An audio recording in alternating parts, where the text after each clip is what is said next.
आशीष चतुर्मोता जी की तरफ से। यहाँ पर आप बहुत बढ़िया मोमेंटम मदरसन सुमी में देख रहे हैं दीवान साहब, और आज न जाने कितने सालों बाद मैंने ये देखा है दीवान साहब कि मदरसन सुमी जो है वो एनएससी का टॉप ट्रेडेड काउंटर है। मुझे नहीं याद कि ये पहले कब हुआ।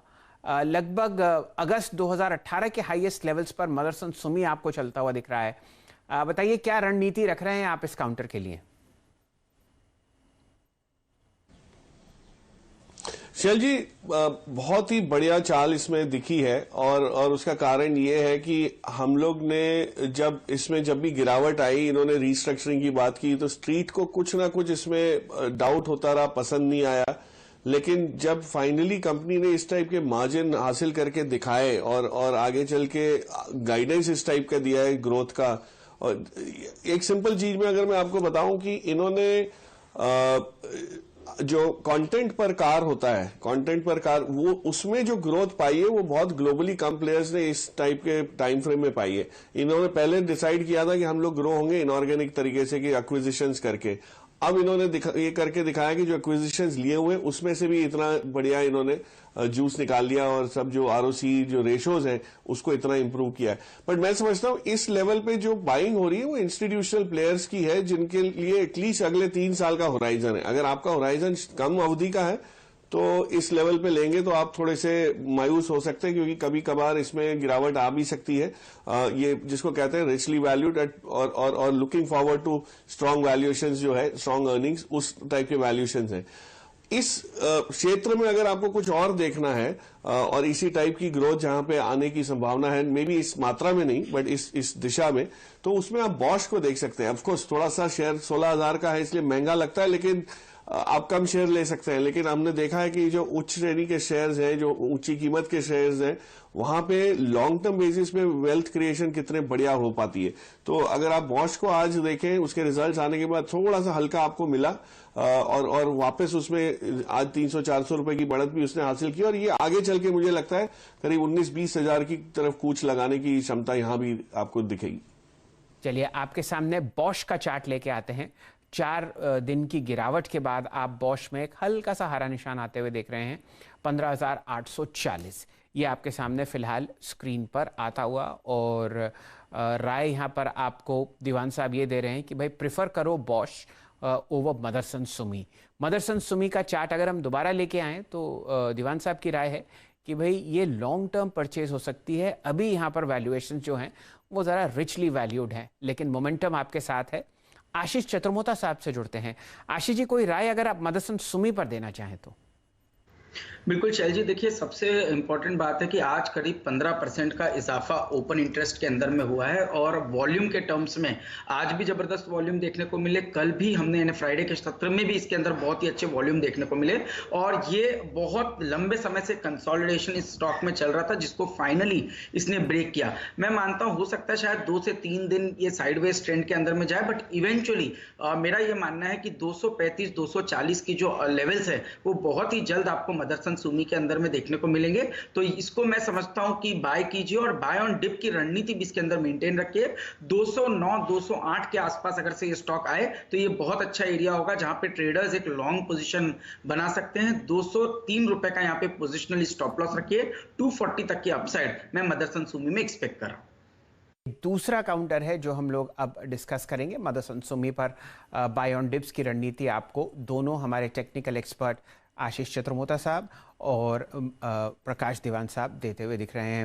वीरेंद्र जी, आपसे दोबारा जुड़ेंगे, और मेरी रिक्वेस्ट है कि आप ज़रा चोलामंडलम इन्वेस्टमेंट एंड फाइनेंस को डिस्कस कीजिए। 529 रुपये, यहाँ पर भी एक शानदार रिकॉर्ड हाई लग रहा है। वॉल्यूम देखता ही बनता है, और 4x आप एवरेज वॉल्यूम देख रहे हैं आज। लगभग हमारे सामने 2,78,00,000 शेयर ट्रेड हो चुके हैं चोलामंडलम इन्वेस्टमेंट के। बताइए चार्ट्स पर आपको वीरेंद्र जी कैसा लगता है? शैल जी, पहली चीज़ तो है वॉल्यूम्स बहुत इंप्रेसिव हैं। नवंबर 2020 के बाद पहला सबसे strongest volume day, all time high. अब इसको ऑप्शंस के थ्रू तो चेज नहीं कर सकते, लेकिन मानस, आपकी राय क्या है? अगर आप एक चीज़ देखें ना, गौर करें, 1 जनवरी 2021 से लेकर अगर मैं उस दिन के प्राइस को अपने एनालिसिस में इंक्लूड करूं, 423 और आज का ब्रेकआउट पॉइंट करीब करीब आप समझ लीजिए कि 483, यानी ये करीब 60 रुपए का स्विंग था जो कि इन्वर्टेड हेड एंड शोल्डर का टारगेट हो सकता था, और उसमें से मेरे को लगभग समझ लीजिए कि 50 रुपए अब मिल गए। तो अब लॉजिकल टारगेट और ऊपर का कहां आता है और आपका ट्रेलिंग स्टॉप लॉस कहां आ जाना चाहिए? सुबह का सबसे पहला ट्रेड जो मैंने दिया था वो चोला फाइनेंस पे था, 490 रुपए भी दिया था, 510 के इंटरडे टारगेट थे, वो ऑलरेडी अचीव हो गए हैं। जहां तक बात पोजीशन की है, देखिए आप टेक्निकल टारगेट देना थोड़ा मुश्किल लगता है। जो एक टेक्निकल टारगेट आता है वो 548 का आता है, जो कि अब यहाँ से मात्र 17 रुपए के आसपास है। तो मैं फ्रेश खरीदारी की राय नहीं देता, लेकिन अगर आपके पास पोजीशन है तो आप अपना स्टॉप लॉस रिवाइज करके बने रहिए, क्योंकि अभी तक चार्ट्स पे कोई वीकनेस नहीं दिख रही है। एक क्लियर ब्रेकआउट बेहतर वॉल्यूम के साथ देखने को मिला है, इसलिए मेरी राय में स्टॉप लॉस रिवाइज करके 518 रुपए का रखें और बने रहे चोला फाइनेंस में कम से कम 547 के टारगेट के लिए। आपको टेक्निकली दे रहे हैं जायसवाल साहब चोलामंडलम इन्वेस्टमेंट पर। जुड़ेंगे दोबारा दीवान साहब से। दीवान साहब, आज की जो एनबीएफसी की रैली है वो तो देखते ही बनती है। कोई भी स्टॉक उठा लीजिए, या तो 4% बढ़ा हुआ है या यहाँ पर आप डबल डिजिट रैली देख रहे हैं। बताइए क्या कारण ऐसे एक दो जिनकी वजह से ये शानदार मोमेंटम हम लोग देख रहे हैं, और आप क्या उम्मीद जताते हैं, क्या ये मोमेंटम कंटिन्यू करेगा? शैल जी देखिए, एक कारण तो ये है कि आज आपने हरी टाई पहनी है। ये जब भी आप हरी शर्ट और ये टाई का कॉम्बिनेशन लाते हैं तो बहुत ही बढ़िया रिजल्ट दिखा है हम लोग को। और सेकंड चीज ये है कि हमारे मार्केट में जो cost of funds, low cost of funds availability आज हुई है, दिख रही है लोगों को, और एक अश्योरेंस आने लगा है कि ग्रोथ वापस आएगी। तो ये सारे ही लो कॉस्ट मोबिलाइजर्स जो हैं, जो टॉप लीडरशिप अपनी अपनी सेगमेंट में करते हैं, वो है। और एक आप माहौल देखिए, आपको आधार पूनावाला ने हाल ही में एक एनबीएफसी में हिस्सेदारी खरीदने की इतनी बड़ी मात्रा में ऐलान किया। आपने गोदरेज ग्रुप में हाउसिंग फाइनेंस के अंदर पहल करते हुए देखा। आपने एसबीआई के नंबर्स देखे तो उसमें गोल्ड लोन की जो मात्रा थी वो इतनी आश्चर्यजनक थी, इतनी बढ़ी हुई दिख रही थी।